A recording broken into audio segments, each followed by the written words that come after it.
Question number 12, Darien Fenton. Thank you, Mr Speaker. A question to the Minister of Labour. Why has the government not required the use of check inspectors in underground mines? The Honourable Kate Wilkinson. Mr Speaker, because advice I have received is that check inspectors would not necessarily improve mine safety. A 2008 review of underground mining did not recommend check inspectors. Also, advice given to the Labour government back in 2007 did not recommend check inspectors, and indeed that report said providing for a check inspector regime raises a number of difficulties, and that the check inspector's proposal is potentially in conflict with the scheme of the HSE Act more generally, and such as in its interaction with the duties of employers. Mr Speaker, I presume this line of advice is also the reason why Labour did not institute check inspectors in their 9 years of government. Having said that, I note that the Royal Commission is considering this matter and is due to report back in September.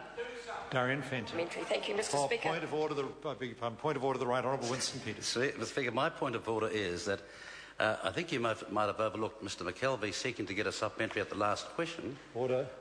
No, the order. The members must rise to their feet if they wish to ask a supplementary. I waited a moment. I did not see the member rising to his feet. And No, Mr Speaker, we did see him start to rise, and he won't get his rubber stamp. Order. The member will resume his seat, or the member won't get his rubber stamp either. Darien Fenton. Supplementary to the Minister. Order. Darien Fenton. Why is it acceptable that despite several dangerous incidents in underground mines since the Pike River mine disaster, New Zealand laws and regulations remain essentially the same, and the newly established High Hazard Unit has no distant standards to enforce? Order. Before I call the Minister, did the Minister hear the question? Because I must confess it wasn't. Did the Minister hear the question? The Honourable Kate Wilkinson. Thank you, Mr Speaker. I think the High Hazards Unit has actually proved its success, a $1.5 million investment, and even that member noted yesterday that the health and safety systems appear to have worked well at the Waihi gold mine.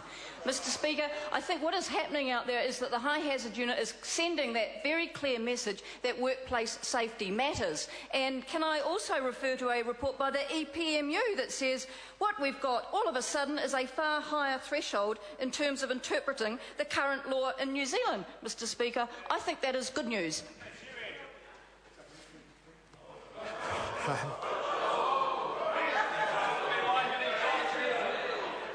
Andrew Little, supplementary question. Thank you, Mr Speaker. Order. Andrew Little. When the members are ready.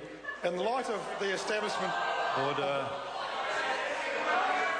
Order. Looking forward to seeing John in the witness box. Order. Members can see that making comments like that aren't that helpful to order. Andrew Little. Should see John in the witness box. Apologies, Your Honour. Your Honour, Mr Speaker.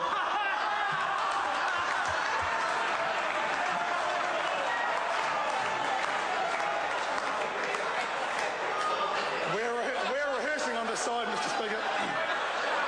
We are well rehearsed.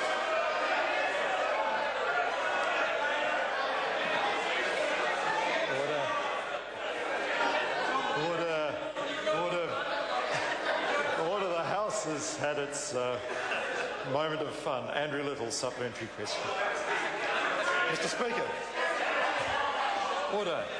In light of the establishment of the High Hazards Unit last year and its work with underground coal mines, what action has it taken to ensure there are functioning health and safety committees and health and safety representatives at underground metalliferous mines as contemplated by the Health and Safety and Employment Act? The Honourable Kate Wilkinson. Thank you, Mr Speaker. I think that you will find that with the operation of the High Hazards Unit there has been increased interaction with worker representatives, and I think you will find also that their member will find that his own union actually states that safety standards in New Zealand are finally being taken to levels comparable to those in Australia. What I can't understand, though, Mr Speaker, is why they don't accept good news, why they have to be negative all the time, and why they have to say on the one... Order. I think that was not essential to answering the question at all. Darien Fenton, supplementary question.